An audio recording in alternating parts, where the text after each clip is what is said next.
গাছের জীবন আছে, কিন্তু গাছ চিন্তা করতে পারে না বলেই আমরা জানি।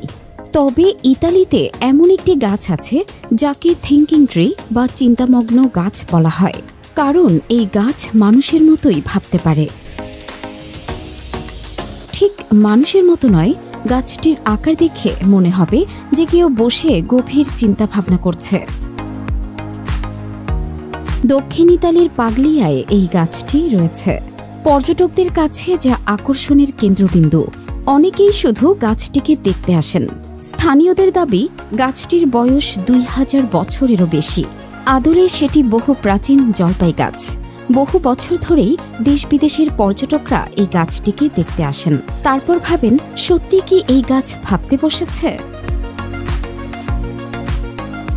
দূর থেকে এই গাছটিকে দেখলে মনে হবে যেন বিশালাকার কোনো মানুষ গভীর চিন্তায় মগ্ন। গাছটির ডালপালা পাতা এমনভাবে বিস্তার হয়েছে যেন সেগুলো কোনো মানুষের মাথার চুল, আর গাছটি গালে হাত দিয়ে ভাবছে।